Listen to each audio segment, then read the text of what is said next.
Come out last couple of days called In the Year 2024. It's written by James Rickards. He is the author of a book called The Death of Money, The Coming Collapse of the International Monetary System. And I've asked him to come on by for a few minutes and talk to us about this because my kids ask me all the time, Dad, what do you mean? What do you mean the money's going to collapse? What do you mean the system is going to shut down for a while? What does that even look like? And the way I explain it to them, and I'd like Jim to take this in greater detail and correct me if he thinks I'm wrong. What I mean by that is an event unlike anything, at least this generation, and I believe anything like the world has ever seen before. A catastrophic failure and reset in a way that we don't know what we're doing for a while. We all kind of have to figure it out on our own, and most likely it, at least for a while, ends in martial law and ends in some pretty frightening times.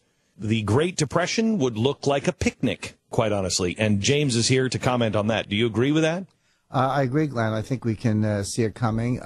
One of the things is, let me talk about what it's not going to be like. I don't think we're all going to be living in caves, eating canned goods. It's not the end of the world. What it means is that we make it through this. We make it through, but it's a different world when we come out the other side. Yes. It's, Mussolini's mantra was, everything in the state, nothing outside the state. Right. That was their succinct summary of what fascism was.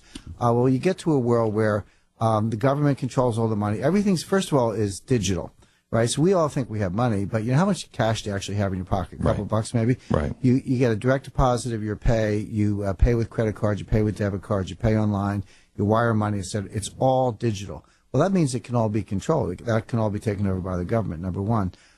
Easy pass toll booths, and we all like the convenience. I like them too, but those are interdiction points where they can use facial recognition software, license plate scanning, etc. They don't like you. There's a lot of, I know you have a lot of contacts in Silicon Valley. You talk to people out there. Yes. They like the driverless car. A driverless car, that sounds kind of cool. You can read a book or whatever. Right. Well, driverless car is not driverless. It's just being driven by a system, and the system involves GPS and computers and central programmers. So if they decide they want to lock the doors and take that car to a local police station, then you're, in effect, your car is a prison. It's a portable jail cell. And if they don't like you for political reasons or other reasons. So these are all things that are here. I want to say this, in case you don't know who Jim is, because this sounds crazy, doesn't it? It sounds like, a Blade Runner or a conspiracy theory, and I just want to, just a little bit about him. Portfolio manager at the West Shore Group, an advisor to the international economics and financial threats to the Department of Defense and the U.S. intelligence community.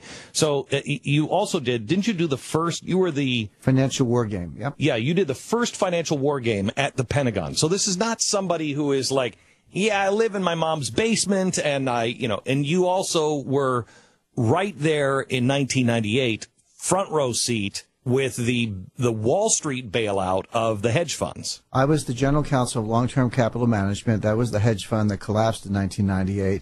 It was bailed out by Wall Street, $4 billion. We put it together in 72 hours. We filmed the runways, Glenn, and brought it in for a soft landing, but I can tell you I was there. We were hours away from every market in the world closing. Okay. We tried to get that done before Tokyo opened that morning, and we did. But, so now it's kind of like old news or whatever, but that's how close we came. Of course, we came that close in 2008. So, I had a front row seat on that one. I like to say, in America, when you screw up badly enough, the lawyers take over, and I was the lawyer, so I got to do that. Okay, so I've seen this. You've seen this firsthand. You look to history to be able to forecast what is coming. Mm-hmm. You have, you told me last night on television that you have seen, and the world has seen financial markets close. I wasn't aware of World War I, the stock exchange closed for that long. Well, in World War I, the Secretary of the Treasury, McAdoo, closed the New York Stock Exchange. I mean, the Board of Governors closed it, but basically under influence of the Treasury for 5 months from the beginning of August to the beginning of December. Mm-hmm. Now, here's the reason.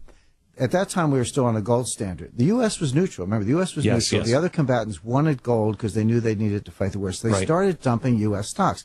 It's not that they hated U.S. stocks, but you sold the stocks, you got cash, you get the gold. And they were shipping the gold to London. I mean, down at South Street Seaport, they were pallets of gold going to Europe. Well, they closed the New York Stock Exchange to alleviate the selling pressure. They reopened it 5 months later. But what happened was, people were very creative. They went out on the street. They went on New Street, which is behind the New York Stock Exchange, and they had a street market, but you had to trade your stocks by appointment, bring your certificates down, all that. But New York Stock Exchange was closed for 5 months. They wanted to suspend, all the combatants suspended gold redemptions. Interestingly, John Maynard Keynes, who's vilified as an anti-gold guy, he was the loudest, most persuasive voice in favor of England staying on the gold standard. What he said is, look, Germany, Italy, Belgium, all these other guys, they've suspended. If we, the UK, the City of London, stay on the gold standard, we'll have good credit. We'll be able to borrow the money, fight the war, and win the war. And he was right. J.P. Morgan, the original, Jack Morgan, his son, Pierpont Morgan, went out and did a multi-billion-dollar syndicated loan for Europe. So yeah, there was a lot of blood spilled on the field, but they won it with finance. Okay, so who can win with finance this time? Because we're all in the same boat. Okay. What happens? The banks are closed. Yep. Let's say that, because I think there could be anything can happen. You know, it could be Iran closing the Straits of Hormuz, and that could just send things spiraling, and all of a sudden we're just out. This could happen in a 3-day, 4-day, 5-day period where all of a sudden the world has changed. So the banks are closed. You don't have access to money. You pull $300 out of the ATM, and that's all you can get. Gas and grocery money, that's about it. Right, and that could go on for weeks, months. Hey, if you've got your gas and groceries, what else do you need? I mean, that would be the point. They wouldn't steal your money. You just couldn't get it. By the way, it's not just banks. It's money market funds. Right. You wouldn't be able to redeem those, close the stock exchange. They say, hey, we're not stealing your equity, right? But we've converted it to private equity. But when you say they wouldn't steal things, well, they did in Cyprus. It's state power. Yeah. I mean, the state comes in and says everybody gets a 50% haircut. So whatever you have, you lose 50% of it. Right. And that, to me, that's theft. So this is all going on. The state starts to crack down. Everybody's kind of pinned into their own place. What does it look like afterwards? Well, now there are a couple states of the world, so maybe everyone will just acquiesce. I mean, that's actually a lot of history. When things get bad, people just say, hey, don't bother me, I'll go along with this. But you could see the outbreak of money riots. You could see people in the streets protesting not, social conditions, but financial conditions. And of course, we have a heavily militarized police ready to respond to that with, tear gas and flashbang grenades, and they're armored up with all this money from the federal government. So they're ready. How much of this makes you feel, how much of this is you're like, I don't want to believe this, but it's just the fact? Well, because it really sounds nuts. Well, when my first book came out, Currency Wars, the Financial Times reviewed it, and they said, let's hope he's wrong. And you know what I say? I hope I'm wrong. Yeah, me too. I don't think I am, or at least if I wouldn't be writing and doing interviews and so forth if I thought I was wrong. I'm trying to warn people. People say, you're giving predictions. I don't really think of myself as doing predictions.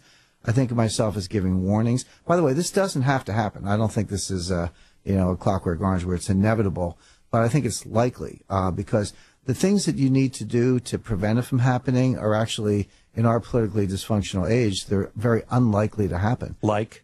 Well, you could break up the big banks. I mean, not going to happen. Well, it's not going to happen. See, this is my point. You're right, Glenn. There are a set of things you could do. By the way, we're in a depression. This is not a recession recovery. This is a depression. As Keynes defined it, he said, a prolonged period of below-trend growth, which neither collapses nor gets back to trend. That's the period we're in right now. Could be heading for a collapse for other reasons. That's the actual definition of depression? By John Maynard Keynes, and I agree with that definition. See, people say, I say we're in a depression, people go, you're nuts. GDP's not going down. We've been recovering for 6 years. Where are the soup lines? I said, well, the soup lines are at Whole Foods because now you get food stamps on a digital card. By the way, I'm not disparaging people on food stamps. Yeah, I got it. But it's a digital card. You can go into Whole Foods and get your soup. So we have the soup lines. They're just over at Whole Foods. We all know that labor force the only reason unemployment is not higher is because labor force participation has collapsed. But the point is this 2% growth that we're chugging along, in some quarters a little more, some quarters a little bit less. If we're capable of 3.5%, which we are, and in the short run maybe 5%, which we saw between 83 and 86, if we're capable of that and you're actually growing at 2%, it's the gap between the 3 and the 2, or the 5 and the 2, that's depressed growth. That's the definition of a depression. But the problem is we are Japan. We'll be in this for 20 years unless we make structural changes. A depression is structural. It's not cyclical. You cannot solve a cyclical problem with a cyclical solution, which is money. Money printing is fine if, inflation's a little high, you want to dial down the money supply, or unemployment's a little high, dial it up. That's a cyclical solution, but we need structural solutions. We're not getting them. You told me off TV yesterday, you said to me that behind closed doors, people who know No. And they say it. Sure. They know what's coming. Yeah. And they also admit to you they don't have any idea what they're doing. That's exactly right. I had dinner with one of the members of the Board of Governors of the Federal Reserve System. Very bright individual. No need to give up names. Sure. We had to go to Chatham House rules. And I looked at this individual. I said, well, the Fed's insolvent on a mark-to-market basis, meaning if you took their assets and marked them to market, it would wipe out their capital. Yeah. Fed's leveraged 80 to 1. They've got about $60 billion of capital and $4 trillion of assets. So the individual said, no, we're not. And she said, no one's done that math. I said, well, I've done it, and I think others have done it too. And I kind of looked at her, and she knew that I knew that she couldn't fool me. So she goes, well, maybe. And then in the next breath, she said, well, we are, but it doesn't matter. So she went from no to maybe to yes in a matter of 30 seconds. Right. But her last point was the most interesting one. She said, well, maybe we are insolvent on a mark-to-market basis, but it doesn't matter. Central banks don't need capital. Really? Well, that might be news to most of the American people. I mean, your money, the money in your pocket, is a liability of the Federal Reserve System.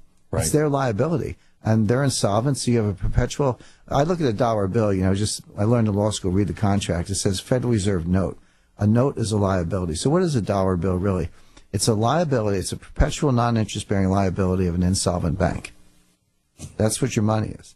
So if we all think it's money, then it actually can be money. It's a question of confidence. But confidence is very fragile. It can be lost very quickly, and that's the problem. When it's lost, when that confidence is lost, what do we do? What's plan B? I think the main plan B is the one we've been talking about, which is lock everything down. In 98, the solution was to print money. In 2008, the solution was to print money. When you get to the point where you can't print money anymore, just don't let people have their money. Just lock it down. Okay, I've got about 2 minutes. Can you tell me what the average person should be doing right now? Well, one thing they should have is some physical gold. Now, don't go overboard. I recommend 10%. I wouldn't say sell everything and buy gold. I don't think it's good advice. I think 10%. Because it could be taken. You don't. It can be taken. Well, you make a good point, Glenn. Nothing is risk free. There's nothing out there I've ever seen that's risk free. It's a question. And you don't have any idea what's coming. Correct. So it's a question: how much risk, and are the risks correlated? Right. And can you prepare for different things with some diversification? Sure. That's the right way to do it. But one of the things I like about gold is it's physical. It's not digital. People go, I have money. I said, really interesting. Where's your money? Well, it's in the stock market. It's in the bank. I said, really? That's all digital. It's in a computer. You may get a statement, but that's all digital wealth. Putin has a 6,000 members cyber brigade. You don't think they could shut down the New York Stock Exchange tomorrow? They can't. So when you say have cash on hand, do you believe have actual access to cash in your house or someplace? Well, let's say you did. Try getting it. And try going down to the bank and getting $5,000 of cash without being looked at like a drug dealer. Yeah, I know. Right, they will. They'll file a suspicious activity report. They'll file a currency transaction report, the SAR, the CTR, and you're a perfectly honest citizen. You just say, you know what, for precautionary reasons, I'd like some notes. I don't want it all in digital form. You will be treated like a criminal, even though you're a perfectly honest citizen. So that's easier said than done. But for listeners, they might want to try it. The physical gold, I like it. It's not digital. You can't hack it. You can't erase it. In 2010, the FBI and Department of Homeland Security found a Russian attack virus in the NASDAQ stock market operating system. This was not a criminal gang trying to get your Social Security number. This was Russia military intelligence inside NASDAQ. That was reported, by the way, in Bloomberg. So it's not everything I'm saying you can document, or I can document. None of it's conspiracy stuff. James Rickards, the name of the book is The Death of Money, best-selling author of Currency Wars, The Coming Collapse of the International Monetary System. If you want to understand what's coming, you want to be a leader in the next phase of what's coming, you need to understand it. And this is a great way to understand it. The Death of Money, The Coming Collapse of the International Monetary System. Jim, thanks a lot. Thank you. Appreciate it.